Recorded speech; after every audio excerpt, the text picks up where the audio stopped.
ॐ श्री गणेशाय नमः। श्री सूर्य स्तोत्रम्। ॐ सप्ताश्वं समारुह्य अरुणसारथिमुत्तमम् श्वेतपद्मधरं देवं त्वां सूर्यं प्रणमाम्यहम्। बन्धूकपुष्पसङ्काशां हारकुण्डलभूषणाम् एकचक्रधरं देवां त्वां सूर्यं प्रणमाम्यहम्। लोहितस्वर्णसङ्काशां सर्वलोकपितामहं सर्वव्याधिहरं देवां त्वां सूर्यं प्रणमाम्यहम्।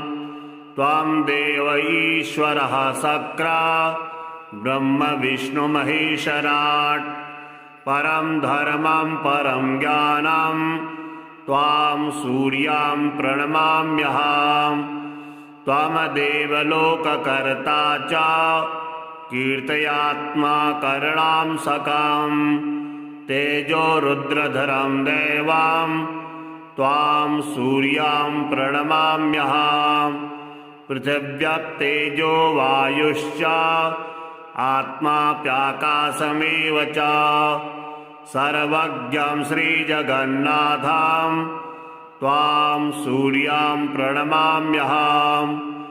अखण्डमण्डलाकारं व्याप्तं येन चराचरं गगनालिङ्गमाराध्यं त्वां सूर्यं प्रणमाम्यहम्। निर्मलं निर्विकल्पं च निर्विकारं निरामयं जगत्कर्ता जगद्धर्तास्त्वां सूर्यं प्रणमाम्यहम्। सूर्यस्तोत्रं जपे नित्यं ग्रहपीडाविनाशनं धनं धान्यं मनोवाञ्छा श्रियः प्राप्नोति नित्यशः। शिवरात्रिसहस्रेषु कृत्वा जागरणं भवेत् यत्फलं लभते सर्वं तद्वै सूर्यस्य दर्शनात्। एकादशी सहस्राणि सङ्क्रान्त्ययुतमेव च सप्तकोटिषु दर्शेषु तत्फलं सूर्यदर्शनात्। अश्वमेधसहस्राणि वाजपेयशतानि च कोटिकन्याप्रदानानि तत्फलं सूर्यदर्शनात्। गयापिण्डः परं दाने पितॄणां च समुद्धरां दृष्ट्वा ह्यग्रेश्वरं देवां तत्फलं समवाप्नुयात्। अग्रेश्वरसमोपेतो सोमनाथश्च तथैव च केदारमुद्गं पीत्वा पुनर्जन्म न विद्यते। सूर्यस्तोत्रं पठे नित्यमेकचित्तः समाहितः दुःखदारिद्र्यनिर्मुक्तः सूर्यलोकं स गच्छति। ॐ सप्ताश्वं समारुह्य अरुणसारथिमुत्तमं श्वेतपद्मधरं देवं त्वां सूर्यं प्रणमाम्यहम्।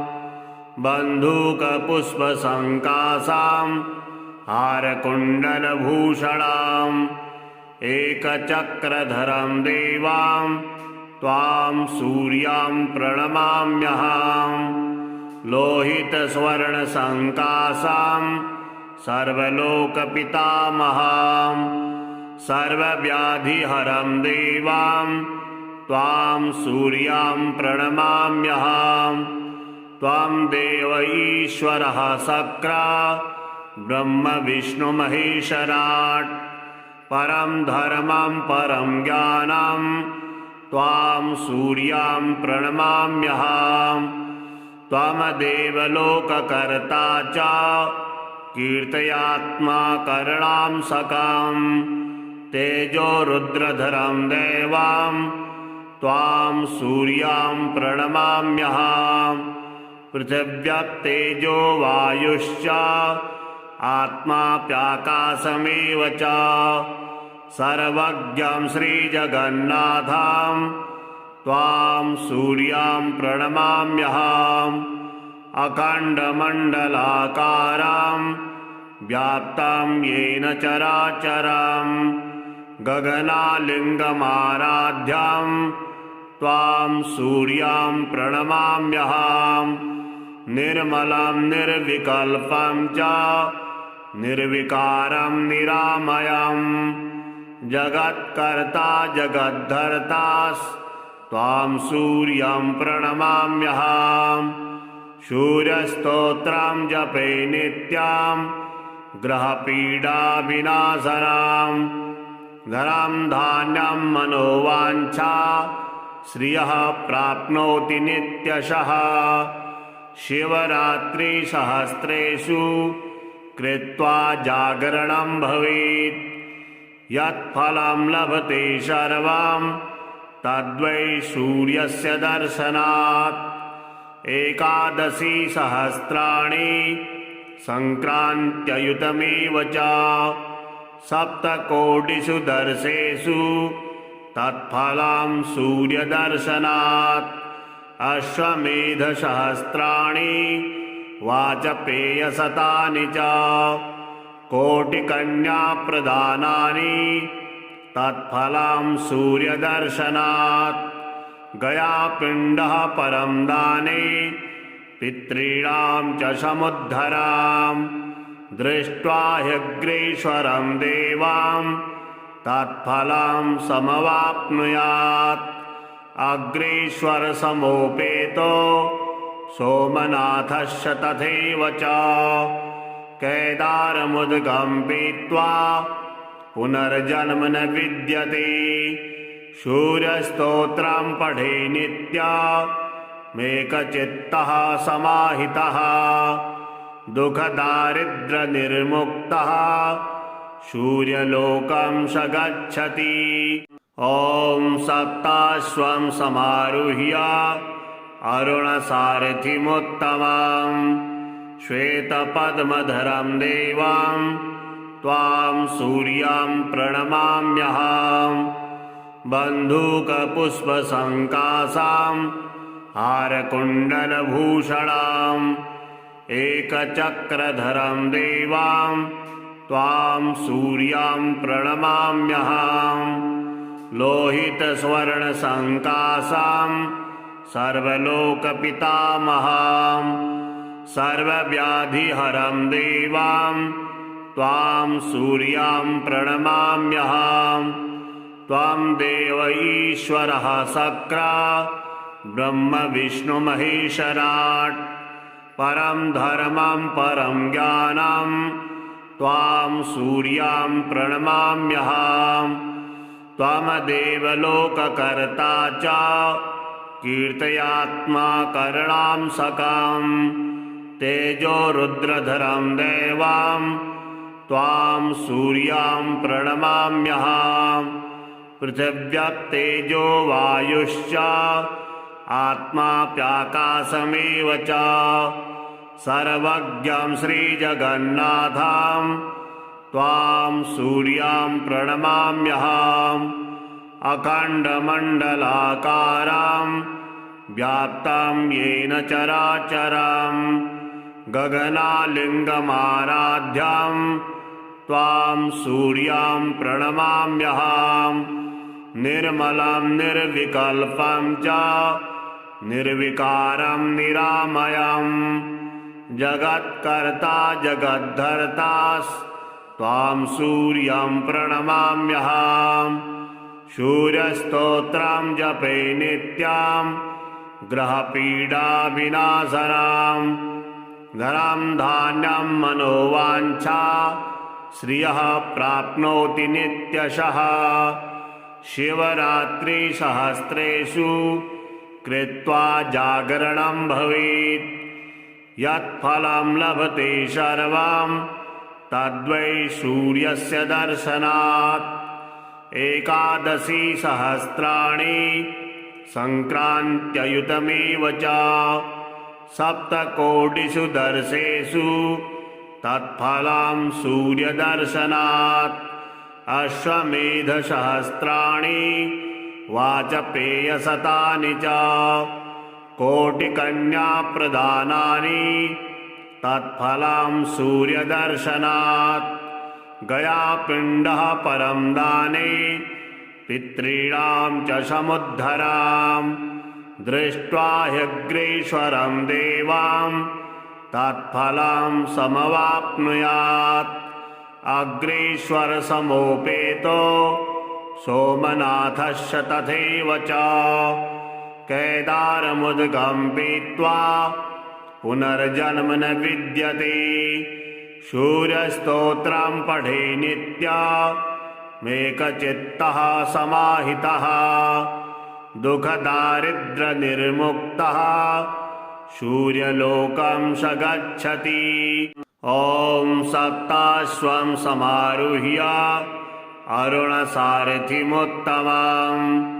श्वेतपद्मधरं देवं त्वां सूर्यं प्रणमाम्यहं बन्धूकपुष्पसङ्कासां हारकुण्डलभूषणाम् एकचक्रधरं देवां त्वां सूर्यं प्रणमाम्यहं लोहितस्वर्णसङ्कासां सर्वलोकपितामहं सर्वव्याधिहरं देवां त्वां सूर्यं प्रणमाम्यहं त्वं देव ईश्वरः शक्रा ब्रह्म विष्णुमहेश्वराट् परं धर्मं परं ज्ञानं त्वां सूर्यं प्रणमाम्यहं त्वमदेव लोककर्ता च कीर्तयात्मा करणां सकं तेजो रुद्रधरं देवं त्वां सूर्यं प्रणमाम्यहं पृथिव्यप्तेजो वायुश्च आत्माप्याकाशमेव च सर्वज्ञं श्रीजगन्नाथं त्वां सूर्यं प्रणमाम्यहम् अखण्डमण्डलाकारं व्याप्तं येन चराचरं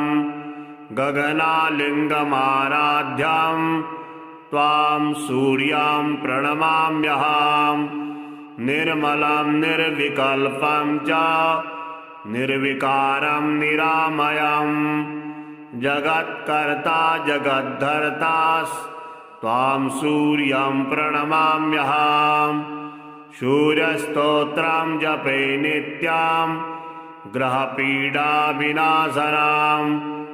धनं धान्यं मनोवाञ्छा श्रियः प्राप्नोति नित्यशः शिवरात्रिसहस्रेषु कृत्वा जागरणं भवेत् यत्फलं लभते सर्वं तद्वै सूर्यस्य दर्शनात् एकादशी सहस्राणि सङ्क्रान्त्ययुतमेव च सप्तकोटिषु दर्शेषु तत्फलं सूर्यदर्शनात् अश्वमेधसहस्राणि वाजपेयशतानि च कोटिकन्याप्रदानानि तत्फलं सूर्यदर्शनात् गयापिण्डः परं दाने पितॄणां च समुद्धरां दृष्ट्वा ह्यग्रेश्वरं देवां तत्फलं समवाप्नुयात् अग्रेश्वरसमोपेतो सोमनाथस्य तथैव च केदारमुद्गम्पीत्वा पुनर्जन्म न विद्यते सूर्यस्तोत्रं पठे नित्यमेकचित्तः समाहितः दुःखदारिद्र्यनिर्मुक्तः सूर्यलोकं स गच्छति। ॐ सप्ताश्वं समारुह्य अरुणसारथिमुत्तमं श्वेतपद्मधरं देवं त्वां सूर्यं प्रणमाम्यहम् बन्धूकपुष्पसङ्कासां हारकुण्डलभूषणाम् एकचक्रधरं देवां त्वां सूर्यां प्रणमाम्यहम् लोहितस्वर्णसङ्कासां सर्वलोकपितामहां सर्वव्याधिहरं देवां त्वां सूर्यां प्रणमाम्यहम् त्वां देव ईश्वरः सक्रा ब्रह्म विष्णु महेश्वराट् परं धर्मं परं ज्ञानं त्वां सूर्यां प्रणमाम्यहम् त्वमदेव लोककर्ता च कीर्तयात्मा करणां सकं तेजो रुद्रधरं देवां त्वां सूर्यां प्रणमाम्यहम् पृथिव्यप्तेजो वायुश्च आत्माप्याकाशमेव च सर्वज्ञं श्रीजगन्नाथं त्वां सूर्यां प्रणमाम्यहम् अखण्डमण्डलाकारं व्याप्तं येन चराचरं गगनालिङ्गमाराध्यं त्वां सूर्यां प्रणमाम्यहम् निर्मलं निर्विकल्पं च निर्विकारं निरामयं जगत्कर्ता जगद्धर्तास्त्वां सूर्यं प्रणमाम्यहम् सूर्यस्तोत्रं जपे नित्यं ग्रहपीडाविनाशनं धनं धान्यं मनोवाञ्छा श्रियः प्राप्नोति नित्यशः शिवरात्रिसहस्रेषु कृत्वा जागरणं भवेत् यत्फलं लभते सर्वं तद्वै सूर्यस्य दर्शनात् एकादशी सहस्राणि सङ्क्रान्त्ययुतमेव च सप्तकोटिषु दर्शेषु तत्फलं सूर्यदर्शनात् अश्वमेधसहस्राणि वाजपेयशतानि च कोटिकन्याप्रदानानि तत्फलं सूर्यदर्शनात् गयापिण्डः परं दाने पितॄणां च समुद्धरां दृष्ट्वा ह्यग्रेश्वरं देवां तत्फलं समवाप्नुयात् अग्रेश्वरसमोपेतो सोमनाथस्य तथैव च केदारमुद्गम्पीत्वा पुनर्जन्म न विद्यते सूर्यस्तोत्रं पठे नित्यमेकचित्तः समाहितः दुःखदारिद्र्यनिर्मुक्तः सूर्यलोकं स गच्छति। ॐ सप्ताश्वं समारुह्य अरुणसारथिमुत्तमं श्वेतपद्मधरं देवां त्वां सूर्यां प्रणमाम्यहम् बन्धूकपुष्पसङ्कासां हारकुण्डलभूषणाम् एकचक्रधरं देवां त्वां सूर्यां प्रणमाम्यहम् लोहितस्वर्णसङ्कासां सर्वलोकपितामहां सर्वव्याधिहरं देवां त्वां सूर्यां प्रणमाम्यहम् त्वां देव ईश्वरः सक्रा ब्रह्म विष्णु महेश्वराट् परं धर्मं परं ज्ञानं त्वां सूर्यां प्रणमाम्यहम् त्वमदेव लोककर्ता च कीर्तयात्मा करणां सकं तेजो रुद्रधरं देवां त्वां सूर्यां प्रणमाम्यहम् पृथिव्यप्तेजो वायुश्च आत्माप्याकाशमेव च सर्वज्ञं श्रीजगन्नाथं त्वां सूर्यां प्रणमाम्यहम् अखण्डमण्डलाकारं व्याप्तं येन चराचरं गगनालिङ्गमाराध्यं त्वां सूर्यं प्रणमाम्यहम् निर्मलं निर्विकल्पं च निर्विकारं निरामयं जगत्कर्ता जगद्धर्तास्त्वां सूर्यं प्रणमाम्यहम् सूर्यस्तोत्रं जपे नित्यं ग्रहपीडाविनाशनं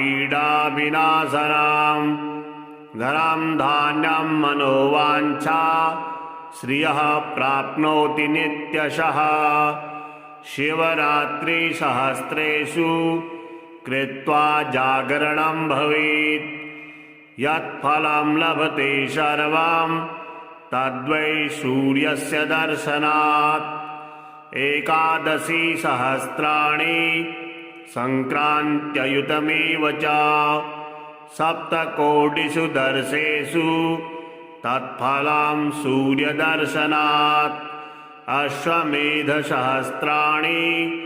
वाजपेयशतानि च कोटिकन्याप्रदानानि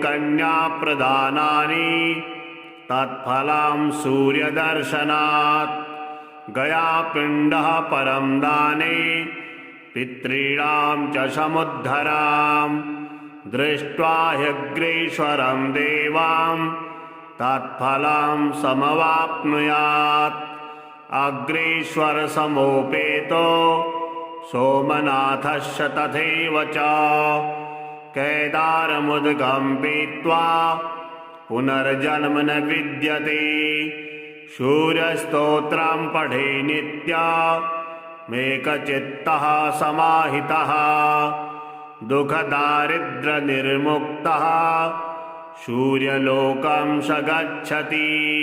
ॐ सप्ताश्वं समारुह्य अरुणसारथिमुत्तमं श्वेतपद्मधरं देवं त्वां सूर्यं प्रणमाम्यहम् बन्धूकपुष्पसङ्कासां हारकुण्डलभूषणाम् एकचक्रधरं देवां त्वां सूर्यं प्रणमाम्यहम् लोहितस्वर्णसङ्कासां सर्वलोकपितामहं सर्वव्याधिहरं देवां त्वां सूर्यं प्रणमाम्यहम् त्वं देव ईश्वरः सक्रा ब्रह्म विष्णुमहेश्वराट् परं धर्मं परं ज्ञानं त्वां सूर्यं प्रणमाम्यहम् त्वमदेव लोककर्ता च कीर्तयात्मा करणांसकं तेजो रुद्रधरं देवं त्वां सूर्यं प्रणमाम्यहम् पृथिव्यप्तेजो वायुश्च आत्माप्याकाशमेव च सर्वज्ञं श्रीजगन्नाथं त्वां सूर्यं प्रणमाम्यहम् अखण्डमण्डलाकारं व्याप्तं येन चराचरं गगनालिङ्गमाराध्यं त्वां सूर्यं प्रणमाम्यहम् निर्मलं निर्विकल्पं च निर्विकारं निरामयं जगत्कर्ता जगद्धर्तास्त्वां सूर्यं प्रणमाम्यहम् सूर्यस्तोत्रं जपे नित्यं ग्रहपीडाविनाशनं धनं धान्यं मनोवाञ्छा श्रियः प्राप्नोति नित्यशः शिवरात्रिसहस्रेषु कृत्वा जागरणं भवेत् यत्फलं लभते सर्वं तद्वै सूर्यस्य दर्शनात् एकादशी सहस्राणि सङ्क्रान्त्ययुतमेव च सप्तकोटिषु दर्शेषु तत्फलं सूर्यदर्शनात् अश्वमेधसहस्राणि वाजपेयशतानि च कोटिकन्याप्रदानानि तत्फलं सूर्यदर्शनात्। गयापिण्डः परं दाने पितॄणां च समुद्धरां। दृष्ट्वा ह्यग्रेश्वरं देवां तत्फलं समवाप्नुयात्। अग्रेश्वरसमोपेतो सोमनाथश्च तथैव च। केदारमुद्गं पीत्वा पुनर्जन्म न विद्यते। सूर्यस्तोत्रं पठे नित्यमेकचित्तः समाहितः। दुःखदारिद्र्यनिर्मुक्तः सूर्यलोकं स गच्छति। ॐ सप्ताश्वं समारुह्य अरुणसारथिमुत्तमं। श्वेतपद्मधरं देवं त्वां सूर्यं प्रणमाम्यहम्। बन्धूकपुष्पसङ्कासां हारकुण्डलभूषणाम्। एकचक्रधरं देवां त्वां सूर्यं प्रणमाम्यहम्। लोहितस्वर्णसङ्कासां सर्वलोकपितामहं। सर्वव्याधिहरं देवां त्वां सूर्यं प्रणमाम्यहम्। त्वं देव ईश्वरः शक्रा ब्रह्म विष्णु महेश्वराट्।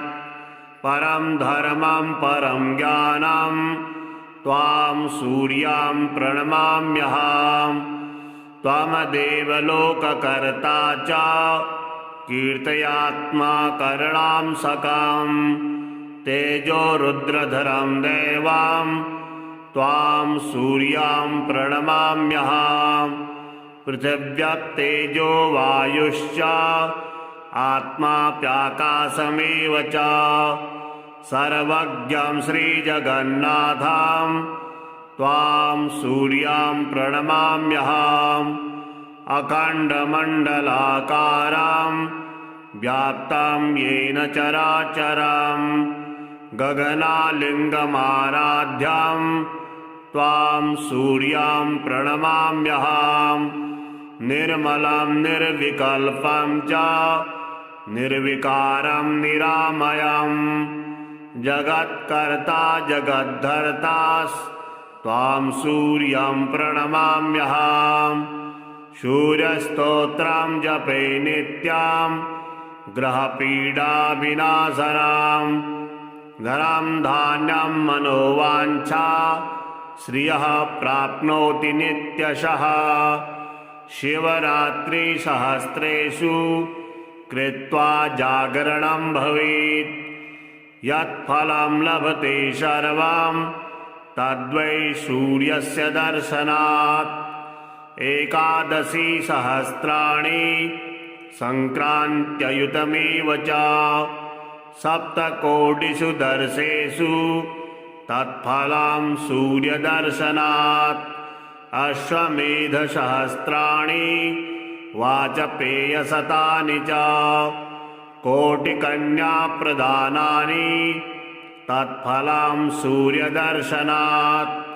गयापिण्डः परं दाने पितॄणां च समुद्धरां।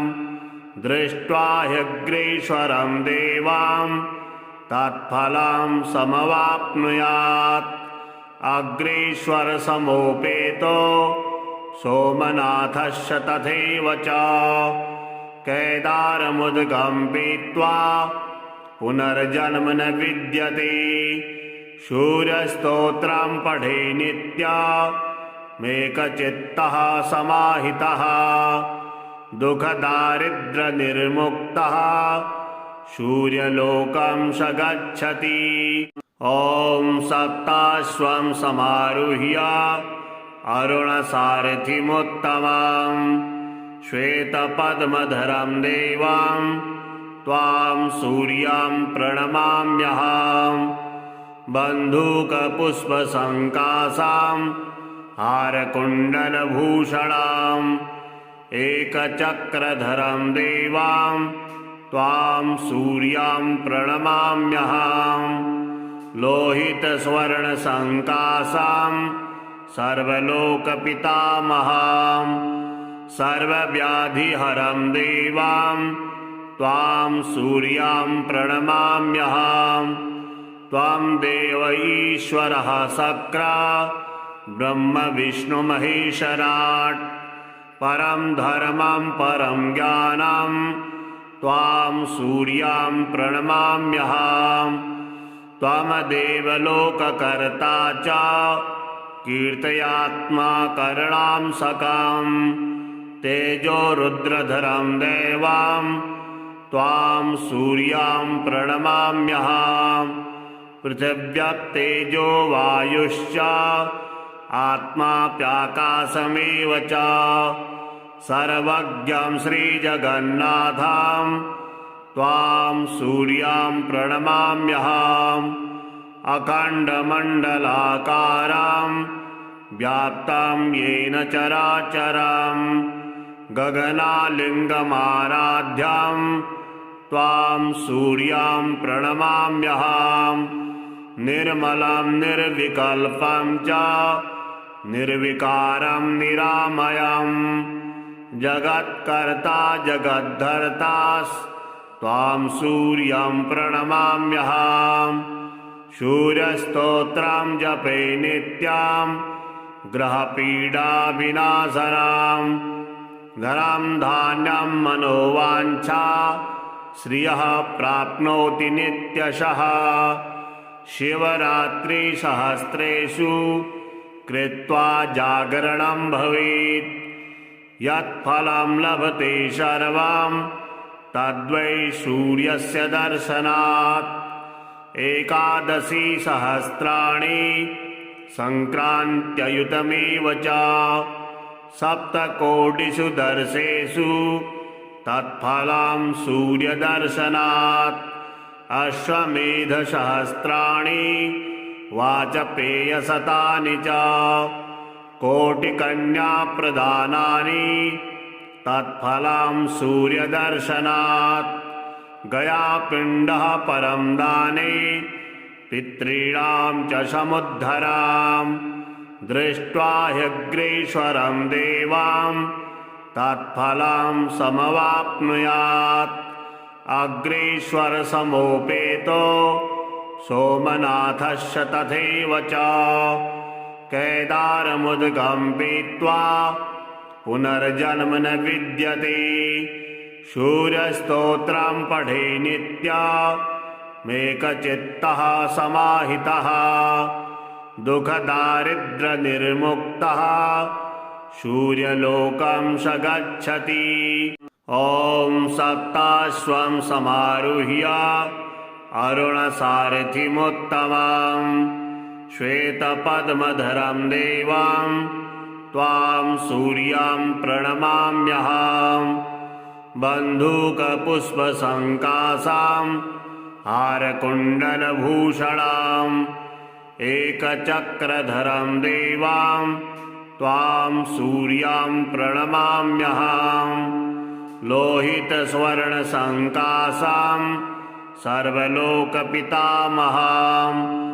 सर्वव्याधिहरं देवां त्वां सूर्यां प्रणमाम्यहं त्वं देव ईश्वरः सक्रा ब्रह्म विष्णु महेश्वराट् परं धर्मं परं ज्ञानं त्वां सूर्यां प्रणमाम्यहं त्वमदेव लोककर्ता च कीर्तयात्मा करणां सकं तेजो रुद्रधरं देवां त्वां सूर्यां प्रणमाम्यहं पृथिव्यक्तेजो वायुश्च आत्माप्याकाशमेव च सर्वज्ञं श्रीजगन्नाथं त्वां सूर्यां प्रणमाम्यहम् अखण्डमण्डलाकारं व्याप्तं येन चराचरं गगनालिङ्गमाराध्यं त्वां सूर्यां प्रणमाम्यहं निर्मलं निर्विकल्पं च निर्विकारं निरामयं जगत्कर्ता जगद्धर्तास्त्वां सूर्यं प्रणमाम्यहम् सूर्यस्तोत्रं जपे नित्यां ग्रहपीडाविनाशनां धनं धान्यं मनोवाञ्छा श्रियः प्राप्नोति नित्यशः शिवरात्रिसहस्रेषु कृत्वा जागरणं भवेत् यत्फलं लभते सर्वं तद्वै सूर्यस्य दर्शनात् एकादशी सहस्राणि संक्रान्त्ययुतमेव च सप्तकोटिषु दर्शेषु तत्फलं सूर्यदर्शनात् अश्वमेधसहस्राणि वाजपेयशतानि च कोटिकन्याप्रदानानि तत्फलं सूर्यदर्शनात् गयापिण्डः परं दाने पितॄणां च समुद्धरां दृष्ट्वा ह्यग्रेश्वरं देवां तत्फलं समवाप्नुयात् अग्रेश्वरसमोपेतो सोमनाथस्य तथैव च केदारमुद्गं पीत्वा पुनर्जन्म न विद्यते सूर्यस्तोत्रं पठे नित्यमेकचित्तः समाहितः दुःखदारिद्र्यनिर्मुक्तः सूर्यलोकं स गच्छति। ॐ सप्ताश्वं समारुह्य अरुणसारथिमुत्तमं श्वेतपद्मधरं देवं त्वां सूर्यं प्रणमाम्यहम् बन्धूकपुष्पसङ्कासां हारकुण्डलभूषणाम् एकचक्रधरं देवां त्वां सूर्यं प्रणमाम्यहम् लोहितस्वर्णसङ्कासां सर्वलोकपितामहं सर्वव्याधिहरं देवां त्वां सूर्यं प्रणमाम्यहम् त्वं देव ईश्वरः शक्रा ब्रह्म विष्णु महेश्वराट् परं धर्मं परं ज्ञानं त्वां सूर्यं प्रणमाम्यहम् त्वमदेव लोककर्ता च कीर्तयात्मा करुणांसकं तेजो रुद्रधरं देवं त्वां सूर्यं प्रणमाम्यहम् पृथिव्यक्तेजो वायुश्च आत्माप्याकाशमेव च सर्वज्ञं श्रीजगन्नाथं त्वां सूर्यं प्रणमाम्यहम् अखण्डमण्डलाकारं व्याप्तं येन चराचरं गगनालिङ्गमाराध्यं त्वां सूर्यं प्रणमाम्यहम् निर्मलं निर्विकल्पं च निर्विकारं निरामयं जगत्कर्ता जगद्धर्तास्त्वां सूर्यं प्रणमाम्यहम् सूर्यस्तोत्रं जपे नित्यं ग्रहपीडाविनाशनां धनं धान्यं मनोवाञ्छा श्रियः प्राप्नोति नित्यशः शिवरात्रिसहस्रेषु कृत्वा जागरणं भवेत् यत्फलं लभते सर्वं तद्वै सूर्यस्य दर्शनात् एकादशी सहस्राणि संक्रान्त्ययुतमेव च सप्तकोटिषु दर्शेषु तत्फलं सूर्यदर्शनात् अश्वमेधसहस्राणि वाजपेयशतानि च कोटिकन्याप्रदानानि तत्फलं सूर्यदर्शनात् गयापिण्डः परं दाने पितॄणां च समुद्धरां दृष्ट्वा ह्यग्रेश्वरं देवां तत्फलं समवाप्नुयात् अग्रेश्वरसमोपेतो सोमनाथश्च तथैव च केदारमुद्गम्पीत्वा पुनर्जन्म न विद्यते सूर्यस्तोत्रं पठे नित्यमेकचित्तः समाहितः दुःखदारिद्र्यनिर्मुक्तः सूर्यलोकं स गच्छति।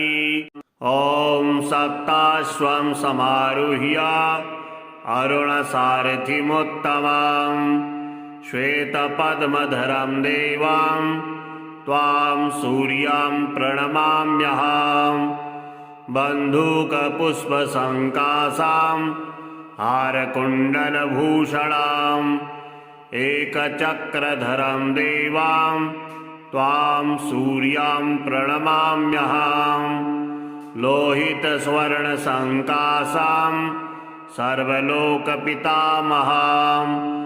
सर्वव्याधिहरं देवां त्वां सूर्यं प्रणमाम्यहम् त्वं देव ईश्वरः शक्रा ब्रह्म विष्णु महेश्वराट् परं धर्मं परं ज्ञानं त्वां सूर्यं प्रणमाम्यहम् त्वमदेव लोककर्ता च कीर्तयात्मा करणां सकं तेजो रुद्रधरं देवं त्वां सूर्यं प्रणमाम्यहम् पृथिव्यक्तेजो वायुश्च आत्माप्याकाशमेव च सर्वज्ञं श्रीजगन्नाथं त्वां सूर्यं प्रणमाम्यहम् अखण्डमण्डलाकारं व्याप्तं येन चराचरं गगनालिङ्गमाराध्यं त्वां सूर्यं प्रणमाम्यहम् निर्मलं निर्विकल्पं च निर्विकारं निरामयं जगत्कर्ता जगद्धर्तास्त्वां सूर्यं प्रणमाम्यहम् सूर्यस्तोत्रं जपे नित्यं ग्रहपीडाविनाशनं धनं धान्यं मनोवाञ्छा श्रियः प्राप्नोति नित्यशः शिवरात्रिसहस्रेषु कृत्वा जागरणं भवेत् यत्फलं लभते सर्वं तद्वै सूर्यस्य दर्शनात् एकादशी सहस्राणि सङ्क्रान्त्ययुतमेव च सप्तकोटिषु दर्शेषु तत्फलं सूर्यदर्शनात् अश्वमेधसहस्राणि वाजपेयशतानि च कोटिकन्याप्रदानानि तत्फलं सूर्यदर्शनात् गयापिण्डः परं दाने पितॄणां च समुद्धरां दृष्ट्वा ह्यग्रेश्वरं देवां तत्फलं समवाप्नुयात् अग्रेश्वरसमोपेतो सोमनाथश्च तथैव च केदारमुद्गम्पीत्वा पुनर्जन्म न विद्यते सूर्यस्तोत्रं पठे नित्यमेकचित्तः समाहितः दुःखदारिद्र्यनिर्मुक्तः सूर्यलोकं स गच्छति।